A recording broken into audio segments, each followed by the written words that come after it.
Hey folks, Kevin here. Well, it's January 4th, 2024, and I hope everyone's doing well. Recently, I did a walk around of the garage, the house, the workshop area, office, and the coop and the aviary, those things and all. And I got a request to get a tour of the house. Now, you're going to get a quick tour right now, and it's because Thea's off. She just went to deliver some books to the post office to ship out from our used book store and all. So we'll come into the garage. Now this building I built in 1981. Let's see if the camera adjusts in here. Turn on the lights. So in 1981, it's a 24 by 40 garage. It only has a 7 foot, I think it's 7.5 foot ceilings. I can't remember. They're 8 foot ceilings.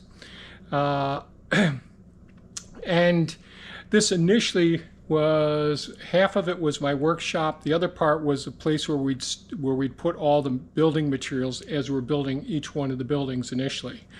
So all of my tools used to fit in one half and this one half over here.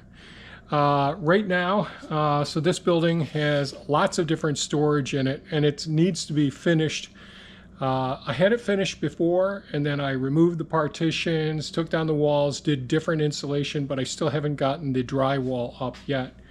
So out here, you can see here some of our wood we take with the IBC totes, bring them in, some of our cleaning supplies and materials. Over here, these are different food sources for wild birds, for the aviary, for the cats and all. Here's where we have all our garbage right now. There's other different supplies that we have over there against that wall, but the drywall isn't up yet. Here's one of the freezers. And so it looks like lots of tomatoes and berries and God knows what. Thea has these labels, and they aren't always perfect, kept up to date because things change all the time. So this is a 21 cubic foot freezer, another one here. This is a refrigerator freezer here, another freezer, 21 cubic, another 21. And then in the other buildings, we've got them as well. This is one of our storage bins for some of our supplies that you come out in the garage to get these supplies as Thea's cooking and all. Another cabinet with the various supplies, some canned goods in here as well. And then over here, kitchen supplies that we don't use very often. And these are all books and albums in here, books in these ones here. So this is when we do an estate sale or whatever, we bring everything into these locations, and it takes me quite a while to go through them, sort them all out, and then ultimately get them cleaned and get them listed. There's the '03 Chevy Avalanche there. This is where Thea's Tesla sits, in this location. So that's our garage. It's been a fantastic garage. I made it out of 2x4 studs initially. I would never do that again. It has a Homosote on the outer layer of it, which sort of seals it somewhat. It isn't a good insulation. And then we have the T111 on the outside of that, and then vinyl siding on that. So it's insulated. The ceiling here I did just probably about 10 years ago. I redid this, and it is more insulated above this. So, so this could get heated. It's probably insulated better than most houses in the United States, but it certainly isn't insulated as well as the other buildings, including the house. So this is the mudroom here, and it's a mess. And I haven't refinished but this is a place where we're coming in, we're taking off our shoes and all. There's to be cat litter boxes all over. I never finished this closet here. Our water pressure tank is over in that corner. We have a backup propane heater. I haven't had it on in a few years, just in case our other backup. So this is our secondary backup here. And this is our mudroom. Now we get to the house, and this is the building that's really super insulated. And this is Mad Max, or Bruce Almighty is his name as well. And I have to look at the camera here to see what you're seeing here. So these are really nice display cases over here, but they're obscured because of the book and media reselling business that we're doing online on Amazon. Got some of my daughter's artwork up there. She does needlepoint, beautiful work up there. We really love what she does. There's a stone wall here. Now, we built this house in '84. It was probably around 85, probably 86 or 87 that we got the stone face built in this area. This way is south, so you can see lots of windows on the south, upper windows on the west. So in the western area in the summertime, I mean during the winter time, we can get sun in there. There's valance lights all the way around. So the ceiling's 25 feet tall up here. I don't know how well any of this is going to show up. And some of our canned goods in the living room here. We still have to process all the beans from last year, 2022, and then this year, 2023. You can see some more canned goods back there. Some of these plants all over around in here. Lots and lots of plants in here. This is our Yodel wood stove, very efficient.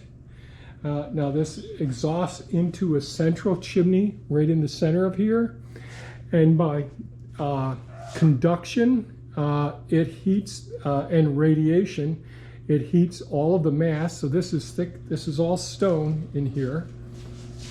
And this is one of the chimneys. Now this is the chimney that conducts the heat that rises. And I'm going to try and make the camera go up. So you may be able to see that there's only one chimney that goes through the ceiling up there. I can't get this camera to go up any further. So there's one chimney that goes through the ceiling, and then two chimneys, one on either side, and that sucks the warm air from the ceiling and sucks it down, and it goes down into a little utility room in here that you can't see very well. One second. And so down here on the floor is where there's a trap door that goes down into a plenum and a fan system. You can probably hear that fan running right now. And it takes the heat from the ceiling and puts it through a large thermal mass. So this whole part of the house is a big battery underneath the floor here. And so this is the den area in here. And let me see, we have a small kitchen. Oh, it's about 12 or 13 feet wide. Hinges on the cabinets. A couple of the cabinets have gone bad. I have to replace those. I haven't gotten to those, lower priority. There is a sprinkler system I put in the house when I built it, throughout the whole house, every room. And it's smart sensors, so it's a smart home. So it has sensors down in the plenum, in the ground, outside, in each room, that tells us the temperature in each area. So this is the den area here. Lots of plants here. There's plants all along in here. And you'll see cats all over in here. Some of the herbs in this area. Oh, and I forgot to show you in the back of the door, in the utility room where I show you where we conduct the heat down below.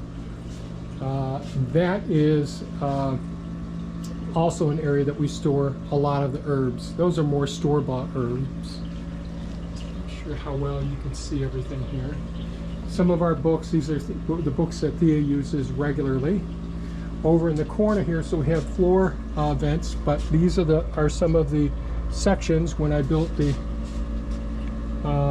plenum, we have access, so as the air goes into the rock mass, the air flows out through here and goes up to the second floor as well.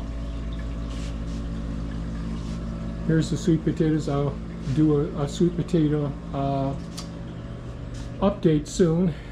And I think Thea's done like 35 loads so far with the new one and done washing machine. So we'll be doing an update. I think it's around the 17th or 18th. So we still have a couple more weeks, and we'll tell you just how much energy the kilowatt is telling us that it's using. So probably you can't see a darn thing over in here. I apologize for that. I should have turned on the light. So over there in the corner is the kilowatt meter to see just how well this is working.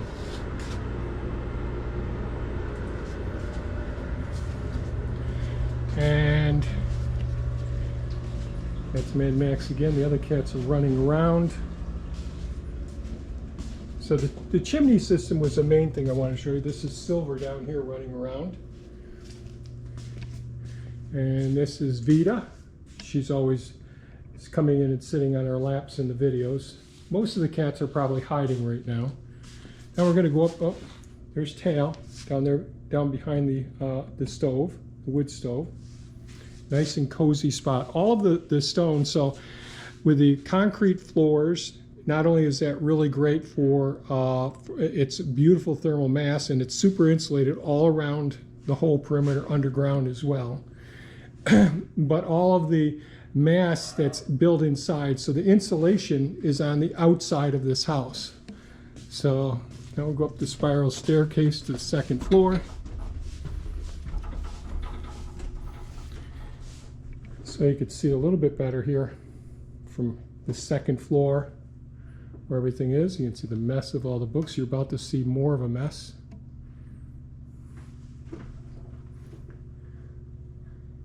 And there's cobwebs I haven't cleaned in a couple of years. Oh boy. Okay, and so they wanted to meet Birdie. So this is Birdie. How you doing, sweetie? Good girl. Good girl. So she is a Red Lord Amazon? Yes, of course, honey. So she's probably over 35 years old. I can't remember, to tell you the truth. So this is one of the cages I made years and years ago. So this is her habitat in this location. And you can see part of the, so this is one of the outer chimneys. It's on each side here. And then here's the other face of it. So this radiates out into this room as well. This is an easy access. So this gate allows me to go ahead and use an I-beam that I installed up above up there to bring heavy items upstairs. And we created a nice 4-foot wide hallway here, but you can see it's completely filled with media and book stuff. This is Thea's journey room, her special place and all, and where our printer is. This is the upstairs bathroom. This is where I do a lot of prep work for taking care of the media, cleaning the books. Everything's got to be cleaned. If they're CDs or DVDs, they're all cleaned and resurfaced if needed. And then we get into our office area, which is also our master bedroom. So that's Capano there, Samantha over there, and this is our monitoring station, master control here, surveillance systems and all. We can keep an eye on things. Thea's area right over here where her office is. That's where she works. This is where I work, my little office area. Some of our notebooks and all for keeping track of all of the things on the property, the things that we own and all. And this is my little workstation here for dealing with the books, getting those all set. Now the whole house is an open envelope house, which means that the air can flow. So there's a cathedral ceiling here, and it travels through the third floor. So there's a third floor area up there, and then it can go right out. The air can go over to the living room. So the air circulates in a circular area throughout the house, which is really important for a decreased utilization of energy to do things. The other thing that I did do is I installed our hot water heater on the third floor, and I put in 2 70-gallon preheat tanks. So I put in 2 70-gallon non-pressurized, just the well pumps the water up into 140-gallon stationary tank, and that goes to the 3rd floor. And so, like, what's our temperature on the 2nd floor right now? So our temperature right now on the 2nd floor is 80 degrees Fahrenheit. So it's probably about 83 or 84 on the 3rd floor. And so when we heat our hot water, we only have to raise our temperature from 82, 83 degrees all the way up to 125 degrees. So it takes less energy to heat it, heat the water. So we're always looking at ways of saving energy. We have 2 septic systems for this house. One that's for the human waste, and another that's the gray water. It's all the sinks and all of those, the showers and all those things. And that gray water can be used in the gardens as well. So I guess that's somewhat of a quick, I don't know, am I even on the camera here? Somewhat of a quick overview of our of our home. I have made videos before using the temperature gun, going around and showing the temperature in each room and all, and what the temperature's like down below, those sorts of things. But you can refer to some of the old house on thermal mass and all that. Oh, and Victor had actually gone to the website mindfullivingsanctuary.com, and he left a question about thermal mass. I'm sorry, he left a question about compost heating a building. And I've talked about that in many videos in the past, and I think I just did again recently. And there's a lot of challenges with it. And so what I did was I added to the post on compost heating your home or a greenhouse. I added formulas so that people can do the calculations if they choose to. And I haven't worked on the newsletter yet. I hope to. I'm just either I'm out there in the forest busy, or working on the other property, or I'm here working on the books. And every day, my mornings start at 5 until at least 9 o'clock doing books. And like today, I'm still doing books at this time. I think I just got to run out to the post office. So if you have any comments or questions, please leave them below. Feel free to leave suggestions. Go to the website, read the articles that we've got there. If you have suggestions on articles that you want me to do, chances are I probably have about 50 more articles that I've got drafts of. It just takes me a time. I have to go back and see, okay, what did I write before? How can I modify it some and all? So that's it for today's video. I hope you enjoy it. If you have any comments or questions, please leave them below. And by all means, folks, stay safe and take good care of yourselves. Bye-bye now.